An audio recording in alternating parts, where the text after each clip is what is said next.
Hello, everybody out there.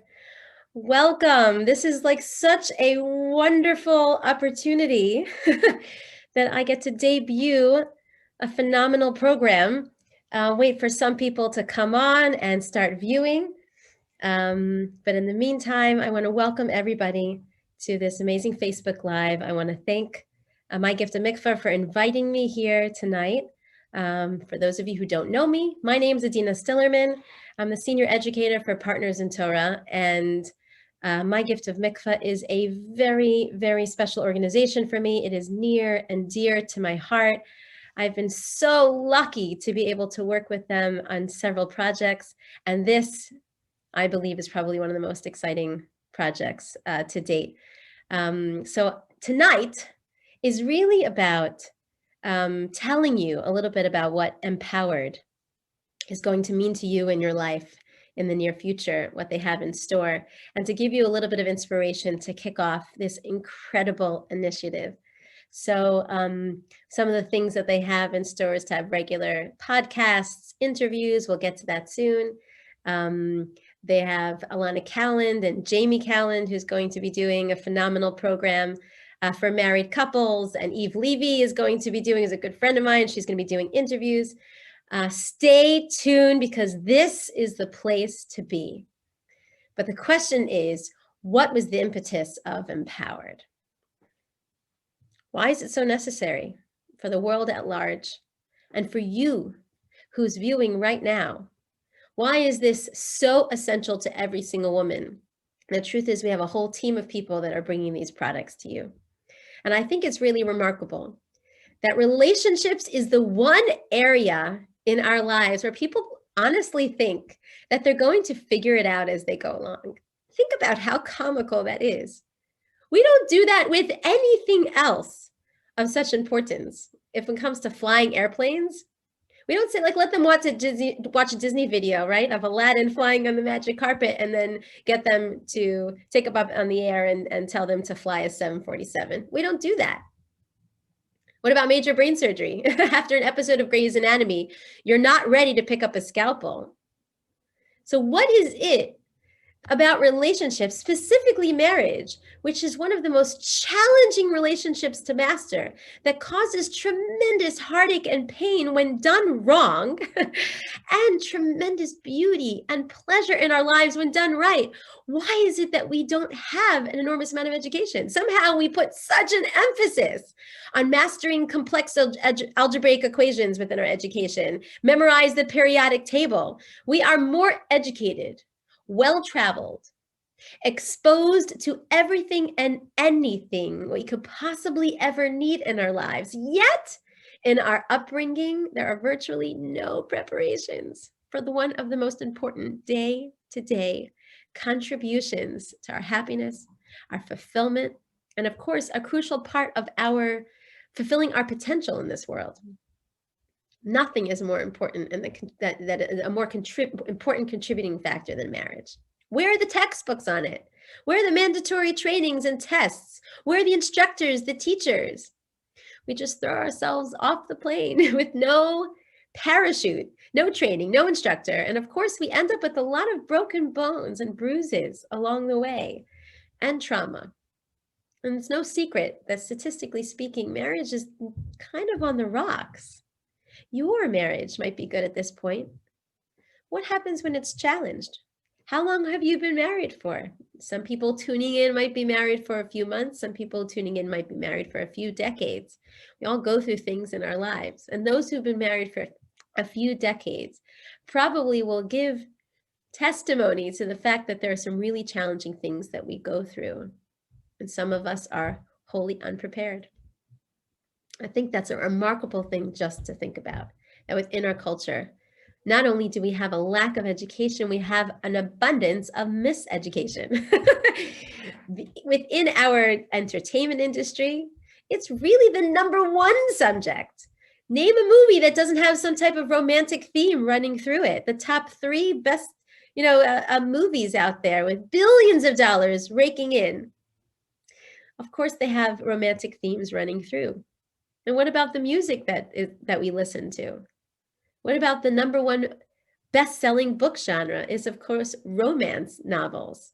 And they're not very interesting plots. It's just the same thing over and over again. So somehow we are so incredibly inundated with miseducation, and yet it's very challenging to find the education. But you know what, ladies? Even when it comes to trying to access education when it comes to our marriages, sometimes we know what's the right thing to do. Sometimes it's not about intellectual components. It's not about what we know intellectually. It's what we can actually do when we're challenged emotionally. And I always say that the longest distance in the world is the distance between your head and your heart. What you know to be true, the wife that you should be, the marriage partner you know you could be, yet when you are so angry and you're so bitter and you're so tested, how do you rise to that occasion? Constant feed into our education, a constant flow of inspiration will close the gap between our heads and our hearts, will really allow us to do that which we know is right when we're tested most. So it's not just about finding out new ideas. It's about embracing the ideas we already know but are so hard to live up to when we're in a challenged situation. That's what's so beautiful about Empowered. It's an opportunity to tap into greatness on a regular basis and become part of a community of women who own their marriages and are constantly powering it up so it has the energy that it needs to be able to give us the pleasure that we so deserve and that our husbands deserve. But let's start at the very beginning. What is this marriage thing all about? One of the things that's so important to embrace first is to really go back, like, where does the education start? What's the foundation of everything that you're going to learn and be inspired by from this point forward? What's the thing to keep in our mind at all times? If we have a tremendous miseducation of marriage, if we truly don't necessarily know what it's all about, and of course, the subject of tonight is really called Love Lab. It's a dissection of the romantic you. And the reason why I say that is because let's put on our lab coats. Let's get our education starting from now. Where does it begin? What's our intro? And it's not necessarily about romance. Although if you look at the classic story that begins with, let's say, the Cinderella model, if you look at that classic story, it's always about the glorification of the search. It's two people who have lonely hearts that are searching for each other, and somehow magically they find each other. And of course, there's a strain or there's a challenge, and then they go and they reach the climax and they overcome their challenge, and then they live, fill in the blank, you happily ever after. That's how it all is. Now there's a Cinderella version that we force feed our children, and then of course there are reincarnations of it as we get older, with more sophisticated films and a lot more, then we're inundated with the sexual imagery as well. It's all the same. That romantic thing really, it tugs at our heartstrings. We want it. We crave it. No matter what your love language is, according to Gary Chapman, we still all want some type of romantic flair within our relationship. We want it to be alive. We don't want it to be that we just go into a rut of every day. Do you remember when you first met your husband? Do you remember that, like, you know, one of the things that we mentioned in the My Gift of Mikvah series, and if you haven't seen it yet, you should definitely see it, but it's a taste of mikvah. We talk about how your heart used to skip a beat when you first met your husband. And yet, of course, that energy leaves quite quickly after you sign on the dotted line. And that doesn't really stick around. So what's the answer? Is romance dead? What is romance? And I think, as always, it's so helpful and soothing and enlightening to be able to look into ancient history to be able to project a better future. Look into Judaism. What does Judaism say about this incredible relationship? And you know what? It's not an accident that the entire 5 books of Moses, the entire Torah, the opening act, the scene opens up with this relationship. It opens up with the beginning of humanity. And it tells us a narrative that is so crucial for us to take with us wherever we go. Whether we're married for a few months or a few decades, it's relevant and it speaks to us. And it is not an accident. Every single detail is not an accident. And when we look at this split of an Adam and Eve, of course, what I'm talking about, when we look at that split, it's important to realize that there are nuances that send the messages that we're supposed to keep in our pocket, even when we're tested and were tried. So what are those nuances? Ready? We have the Adam and Eve story. And of course, we know that they were actually created as one. Vayikra Shmam Adam, it says. He called their name Adam. Contrary to public opinion, this Adam creature was not a man floating in the garden, that then Chava was removed from him. They were one. There was male and female connected at every level from top to bottom. One of the things that I find to be so incredible is the description of this bizarre creature, both masculine, this androgynous being that is created, was not connected front to front or side to side, but was connected back to back, like this, with dual faces. Do you know what that means? It means that prior to the commandment that they were given to get married, something unique was created within them and in their dynamic that didn't exist when they were together. Because when you are joined by the back and then you are disconnected, what is created at that point? What's created is their backside. That dimension didn't exist when they were in their blissful union, when they were one. It didn't exist. What does a backside mean? In Hebrew, we say achara, the backside. It has negative connotations to it. The sitra achra is like the evil dark side. It's like the evil forces in the world, I guess you could say. Achara is the backside. And when we look at the physical components of a human being and the spiritual components of the human being, they mirror each other with exquisite precision. And when you see that all of the beautiful parts of a human being, the enjoyable parts are in the front side. We nourish our children from the front side. We nourish ourselves from our face. We communicate with the world. It's a beautiful side. And the backside is where we excrete. It's where we get rid of all of the stuff that we don't need within our body. The backside is the part of humankind that makes us uncomfortable. It's the part of us that we're not so proud of. It's probably the things that we slide underneath the carpet and we don't want to talk about with other people. And it's definitely the thing that we are not necessarily transparent about. When we first meet the person that we end up spending the rest of our lives with, we are not going to debut that on our first few encounters. Slowly but surely, as we get to know each other, what happens? So then you become more comfortable with each other and those dark sides come out. And when we have that separation, when there is the separation, God turns them around, faces them towards each other, and do you know what he says? He gives them the very first mitzvah, the first commandment that they have as now two separate beings. And that is Vahayu lebasar echad. Now that should become like one flesh. They should become like one flesh, not despite the fact that now they have a whole new dimension to their creation, their backside, the part that is going to get on each other's nerves most. They have a mitzvah to become one being because of their differences, because of their backside, because of the most tasteless or the most challenging parts of their personality. It is because of those things that they will become one. How does this actually work? You're thinking.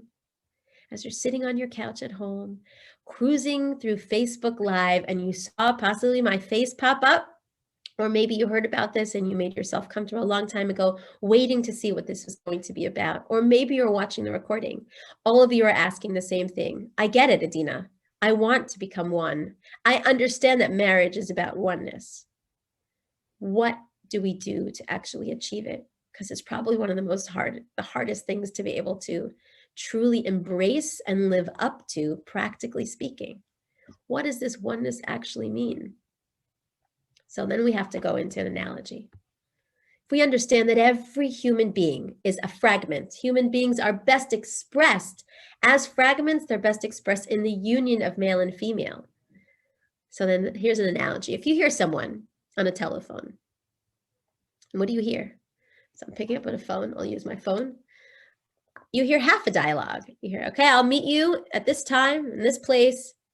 Yeah, okay, no problem. I'll pick her up too. You have no idea what that is. What time? You have no idea what time. Okay, fine. See you there. You have half of a conversation. Why? Because there's a whole other component to the conversation that you're not privy to. And we recognize that that half a dialogue means that you're truly missing pieces within your personality before you unify with the other person. A half of a dialogue is almost a non-dialogue. Understanding the importance or the magnitude of what marriage is to an individual in terms of completion is the first step of union. But I think what's important is the following. I'll give you an analogy to how marriage could be looked at in so many different ways, and we're truly not tapping into the greatness of marriage. I love this story. I told this story to my daughter, to my daughter's class when they did a big challah bake event. And it seems to be something that goes over well with children. Let's see if it goes over well with adults as well. So there was a young couple who were enjoying themselves in their living room, and they have a little 4-year-old kid, and they have a baby and this couple. You're picturing the family? Everything's beautiful? Okay. Imagine this baby picked up a nickel and put the nickel in his mouth, and all of a sudden the baby started choking. And the mother ran over to the child, desperately trying to get this nickel out of the mouth. She shook the child. She started smacking him on the back, turned him upside down, shaking him, smacking him on the back, and screaming to her husband, "Call 911. He's choking. Get this nickel out. Get this nickel out." And she kept saying it over and over again. Now the 4-year-old is observing the entire scene, kind of looking a little bit fearful. Just as the father finished dialing 911, the nickel pops out of the mouth, and the mother breathes a sigh of relief.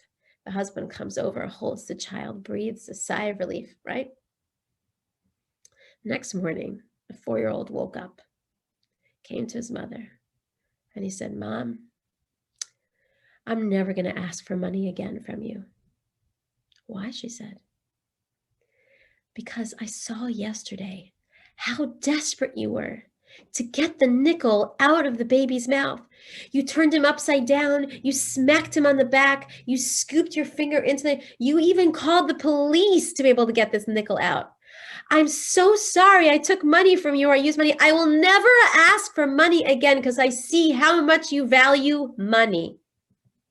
The mother looked at the child. She says, "Ay, shefala," as we say in Yiddish. "Are you kidding me? It's not about the dime or the nickel. It's not about the money. The value of a nickel is nothing compared to why she was so desperate to be able to get it out. It was the value of a human life." But as a child, sometimes we can't decipher the difference. Look at the exact same scenario, and you could say it's the value of a nickel, and you do everything for the value of a nickel. You will turn the child upside down, call the police in desperation to be able to get the value of a nickel out. What a primitive understanding of such a crucial situation. When in reality, if one is willing to be able to upgrade their understanding of now what I would like to use as an analogy towards marriage, if we can upgrade our understanding, marriage is not just about stage 1 or level 2 or level 3, which we're going to go through the different levels of marriages. It's not just about things like pleasure, companionship. Those are beautiful things, but it pales in comparison to what the depth and the profundity of the relationship experience that we can have in marriage. So let's go into the bottom line. What are lots of marriages about today, possibly, which contributes to their demise? What's the base level of how we look at marriages that kind of resembles a little bit like nickels, to be honest?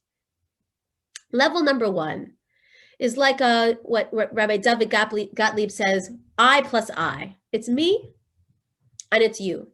And we work very well together because you make me feel so good. And I make you feel so good. And each person is looking to get out of the marriage what's good for them. It's like an egocentric partnership. The partnership is the foundation. This type of partnership, by the way, is the foundation for all business partnerships. Each side benefits in some way, and therefore they come together, and it's a mutually beneficial experience. It's like Ayn Rand's concept of marriage. We go into it because I do for you and you do for me. I scratch your back and you scratch my back. And this is very, very easy to be able to slip into this, even if you came into a relationship for the right reasons. It's very easy to slip into this dimension. Why? Because pretty soon, little human beings come on the scene, children, there's a lot of responsibilities, and there's bills to pay, and there's a mortgage to be responsible for, and they're busy schedules, and women are working and men are working. We come home and now you take out the garbage and I'll cook the dinner and you pay the bills and I'll make sure that the house is clean. And then you have these there's roles that we play in order to be able to benefit each other. That's a beautiful thing. That's definitely a level of marriage. It's important to be able to experience that dimension, because that's, practically speaking, we definitely assist and help each other. But if one only is at that level, if one never gravitates upwards, if one doesn't elevate their thinking, at least within the day-to-day experiences, it's very easy to get tripped. It's very easy to trip up. And just as easy as you fell out of love, it's easy to fall, as easy as you fell into love, it's easy to fall out of love. Because truth is, if it was a falling experience, when you just fall into whatever it is that you experience between the two of you, it's easy to fall right out of it. With no work, with no real hard work to be able to achieve something different in terms of oneness. Because at this point, it's I and I, two people that are benefiting each other. Let's do a step up. I want to upgrade in all of our technological elements of our life. We're constantly looking for upgrades because we know there's going to be a better experience. Now's the time to upgrade our marriage. So let's go to level 2. That's what we call, or Rabbi David Gottlieb called, the we relationship. We relationship is interesting because at that point, each person is willing to sacrifice on some level from their own personal benefits or experience for the greater good. It's kind of like a sports team. You're part of the team. You're willing to give up on something so the whole team can win. You're not going to take that shot because you're too far away. You'll give up on your own personal glory, and you'll pass the ball to someone else because you know that they could take that shot, even though they're going to do the winning shot of the game. Because you know, for the sake of the common good, for the sake of the team, you're going to take it. It's okay. And it's a very high level. It's very special to be able to do that, when you're willing to sacrifice for the sake of the marriage. We experience that as well. How often have we been tested when we wanted to speak our mind because our husband tripped us up in some way and we were angry about something, and we didn't because we knew it wasn't something that he could hear right now? That's a sacrifice. Or if sometimes you have to come early from work because he needs to be able to stay late, or he watches the kids while you go to work, like it's what's happening right now. My husband's home and he's watching the children, so I can be here to speak to you. That's a sacrifice for him. And I would do the same for him. It's a beautiful thing. But I want to go even higher. I want to go even above that. Because I do believe that if we can go to the highest level, and if at least we're shooting for it, so we'll be around the bottom level most of the time, and we'll constantly be climbing upwards, and therefore we'll always be growing in our marriages. What's that highest level of true oneness? That's what Adam and Chava were commanded to do. Not I plus I, not we, which of course we is like it's still a plural pronoun. It's made up of two parts. What's the highest level? The highest level of marriage is a single I relationship. There is no you. There is no me. There is no we. We are one unit, as we are intended to be in creation. I'll give you an analogy. Here's a philosophy lesson for you, okay? Imagine there's a teacher showing students a picture. Here's the picture in the room with a table and 2 chairs, right? So the teacher asked the students, how many objects are in this picture? And of course, someone raises their hand and they say 3 objects, a table and 2 chairs. That's pretty easy mathematics, correct? But then the teacher challenges them back and says, I'll give you a hint. Each chair is made up of 4 legs, a back, and a seat. So now we have 4 plus 6. 6 times 2 is 12. Plus we have the table, which is a top, 13, 14, 15, 17 components. Please do not test me on my math. I'm not great with math. Now it's multiplied. There are different components to those seemingly unified objects. We had 3 objects originally, but if you break them down, now there are more objects. The teacher says, I'll give you another hint. You can break it down even more. What about counting the molecules in each of those components? What about the molecules that are made up of atoms? Now we're going into the hundreds of billions and trillions of components. And if I asked you again, students in the classroom, how many objects are in that picture? Really, there is no answer. There is no right answer. A student will say that, a smart student will say that you can never truly tell how many objects in the room. But when it comes to when we ask these questions, really, we count objects in terms of their function. We count them based on what they do. That means if you look at the picture, you see a chair, you see another chair, and you see a table, and you're going to say 3 items because you know that a table without a leg, or a chair leg without the actual seat in the back, is absolutely nothing when it comes to an object of use. So when we look at the picture and we see those 3 objects, we will say 3 because we're looking at 3 different things that serve those functions.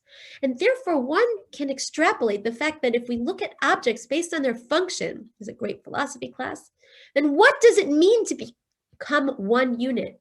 All of the components of the chair come together to be able to serve one function.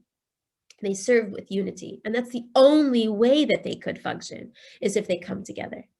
They are one unit. True unity is functional unity. We care about each other, yes. We are playing 2 different roles, yes. But often, you know what we do, and maybe you'll be giggling when I say this. Excuse me, let me get a tissue. Maybe you'll giggle when I say this, but how often have you done a favor for your husband? And you think either it's subconsciously, or you might verbally say it, don't know what type of woman you are. You do a favor for your husband, and you think he owes me one.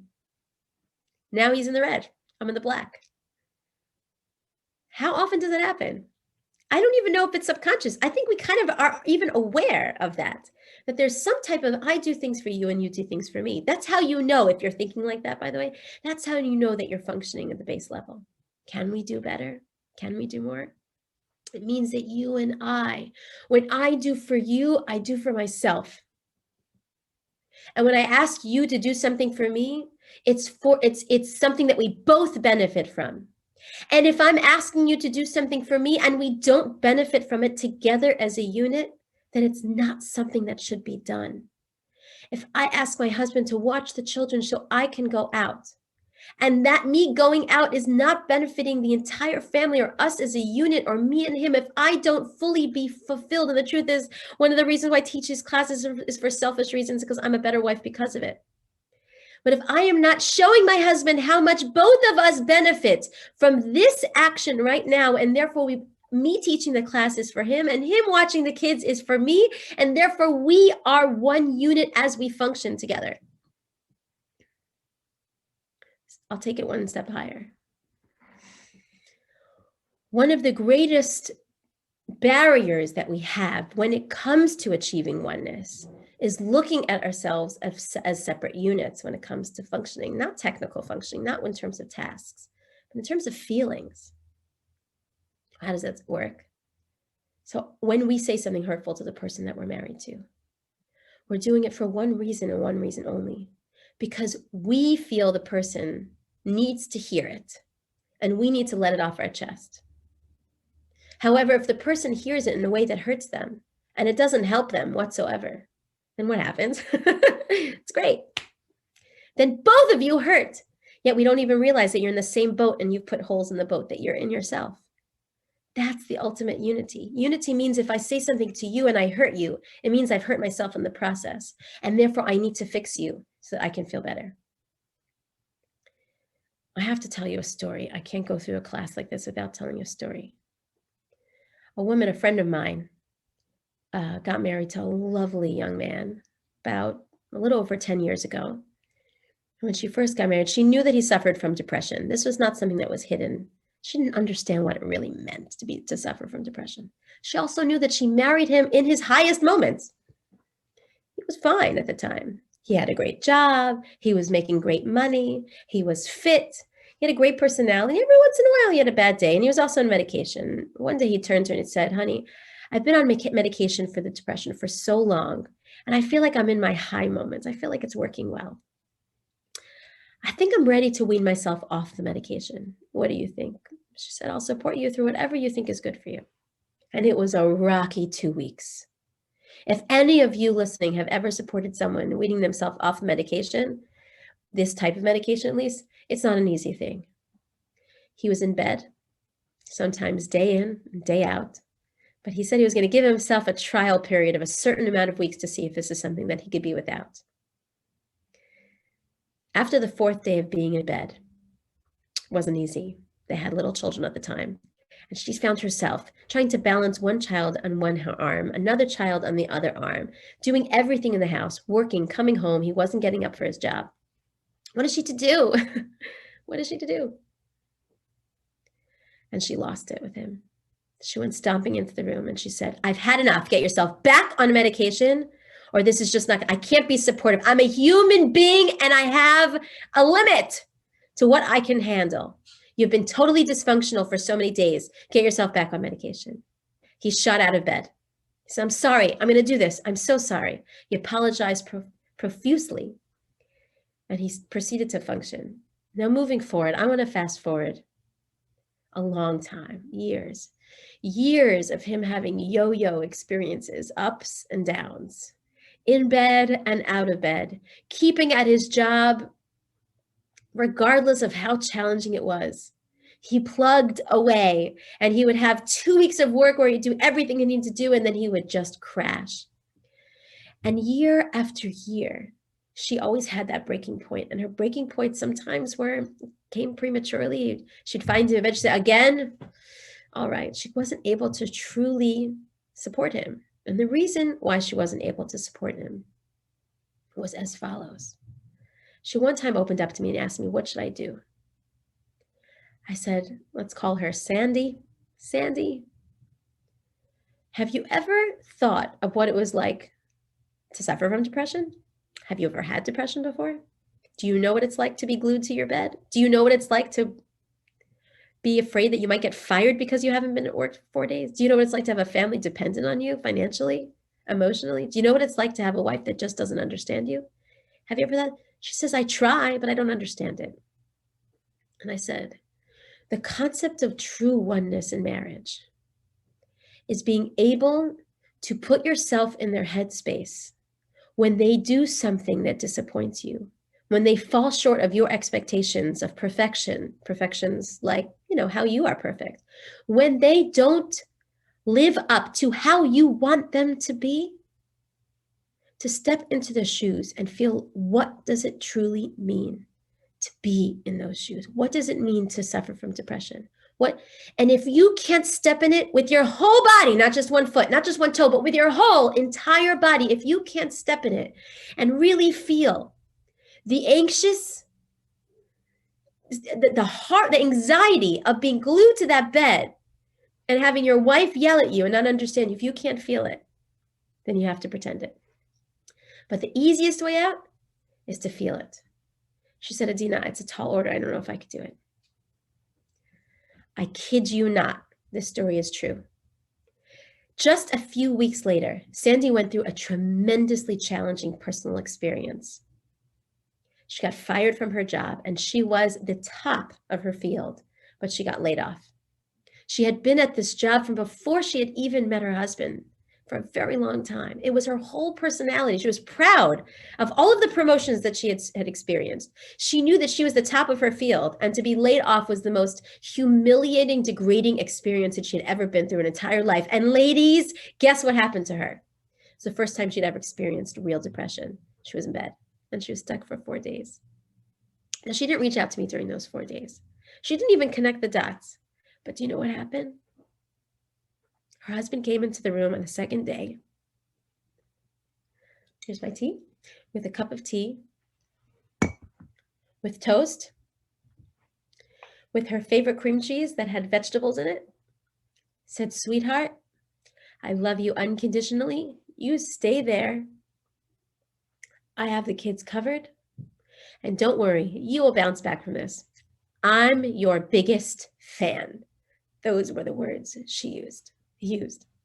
I'm your biggest fan. She was in bed the next day. She was in bed the day after. Every day he came in, even though he was falling apart, trying to keep the whole life together. Now they're out, half of their salary, their income.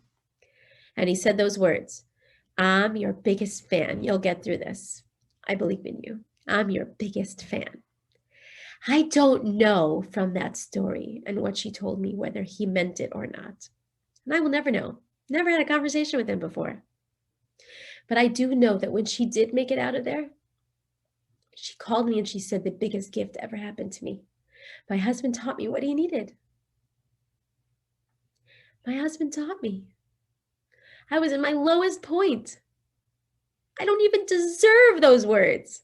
I totally left him high and dry. I snapped at him when he came into the room twice. And no matter what I said, he said, I'm your biggest fan. You'll make it through this. Now, today she's got a great job. She made it through it. She was fine. She never thought she would, but she did. Every time her husband experiences a little bit of a low, both of them are very functional, high-functioning, wonderful human beings. But every time her husband makes it into low, she remembers how she felt when she was glued to her bed, when she felt that there was no way out, when she couldn't imagine she would ever be able to make it through, and she remembers leaving him high and dry.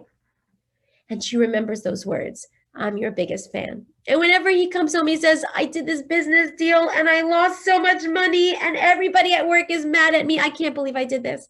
Or when he comes home and he says, oh, I messed up. I forgot to pay this bill. I'm so sorry. I'm going to get to it right away.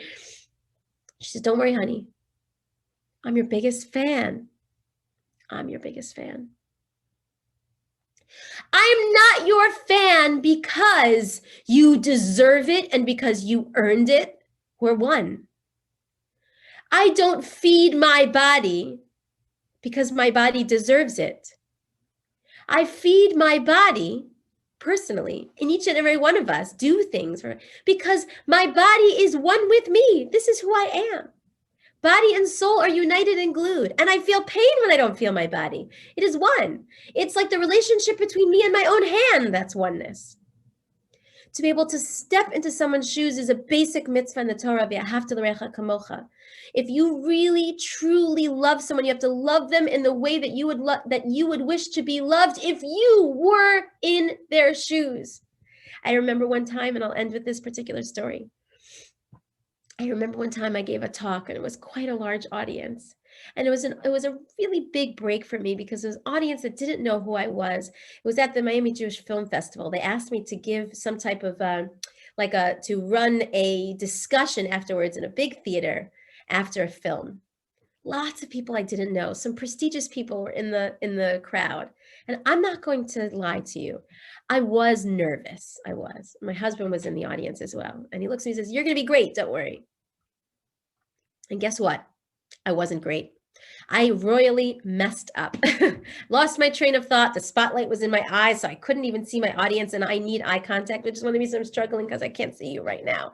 But I needed the eye contact, and someone asked a difficult question. I didn't really know the answer, and I just took this beautiful opportunity, and I drove it through the gutter. I did mess up. And when I left, I went to my husband, and I said, I can't believe I just messed up so badly. And he said, you were great. I was proud to be your husband. Whatever comes out of your mouth just works magic, he says. And I knew that he was lying. Do you know why? Because I know. I feel it. I'm a teacher, an educator. I knew I didn't cover anything. But was he lying? Our words are never, when it comes to our relationships, our words are never meant to express our feelings. Our words are meant to express our values. And if our words are not aligned with our feelings, but they're aligned with our values, then we will always be speaking the truth. Because the truth is where our values are, not the lowly emotions that we feel on a regular basis. Why am I telling you this story? Because my own personal way that I am able to step into my husband's shoes, my own personal way of achieving oneness on a regular basis emotionally, my own personal, I guess you could say, lifeline that I hold on to is when my husband falls short of what I feel he should be, of what I think he should do, of the way I wish he would always rise. When he falls short of my expectations and I feel the anger rising within me, I remember that I've fallen short and I've humiliated him and I've embarrassed him multiple times. And that allows me to step off the pedestal. And guess where I am when I step off that pedestal?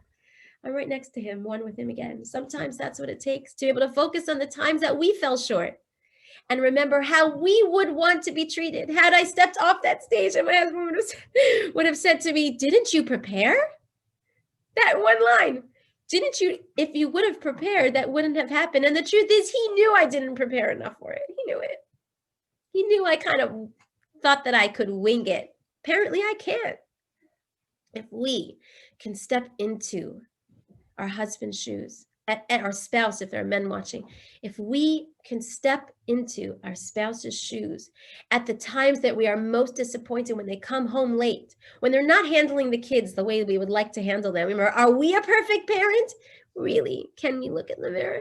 Remember that one time when you fell short, when you lost control of one of the children, when you weren't the way you should do, when you were lazy on the couch and you weren't able to do it? When you weren't able to be that parent you should be, if you could focus on and step into it, you will truly feel the oneness emotionally. And truth is, when it says V'hayula basar echad, that we should become like one flesh, it's from the top down. Intellectually, we go into marriage always focusing on something much bigger than just how we feel and emotions. The reason why we come together in marriage anyway is to build something bigger than ourselves, to build a home that is a sacred space for growth and love and connection to God. That's the beginning of marriage. If we can always function on that level, that no matter what happens emotionally, who said what and if we always rise to the occasion, then we remember that, wait a minute, intellectually, I did this not because it feels good, not because it looks good, but because it is what's good. It is what brings me together. And it's what allows me to be able to fulfill my potential in the world in the highest order. Really what makes me be as human as I possibly can. If we remember the goal, that intellectually we're here to be able to build something bigger than ourselves, when we're here to emotionally be able to step into another person's shoes, then the physical union, which is what my gift of mikvah is so passionate about. And they spend so much time and energy educating women in this particular area because mikvah plays such an important role in a couple's intimate lives. And therefore, they offer so many options and classes for all three of those dimensions. But the physical dimension could never be measured by just the sensation that we feel when it's just skin.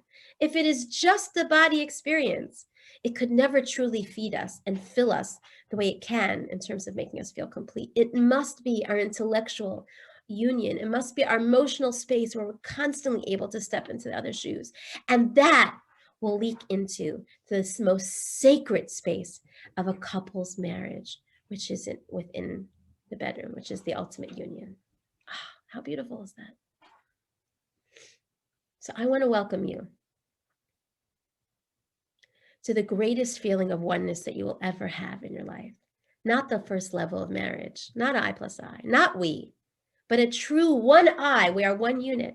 I want to welcome you and allow you to embrace these skills that you will learn from here from this point forward, to keep the inspiration alive within you so that you can be the best spouse in your marriage. And the truth is, there is really no such thing as marriage. Marriage is just a word that we use to describe oneness. That's all it is. Oneness is the ultimate goal of marriage. And the pathway to get there is in constant infusion with inspiration. Tune in as often as you can. Remember what we have to offer. Remember, I said that Eve Levy's coming up. She'll be doing interviews with remarkable people, with empowered women from all over the world that you can learn from on a regular basis. And you say, I want to be like this woman. One day I want to be like this woman. And stories are what really bring you home to the person that you can be. And tune into Jamie and Alana Callan in terms of their beautiful workshop that they have prepared for you to hear from the men's perspective, the woman's perspective. Join in with your husband. This is a team effort. And if we could infuse every single marriage with the inspiration that it needs, the food that it needs to grow, to be able to truly achieve oneness, if we could do this marriage by marriage by marriage, we will not only change the Jewish people, but because we are a light into the nations, we will change the world at large. I want to thank you for tuning in. Thank you for listening. And welcome to the journey of being an empowered woman.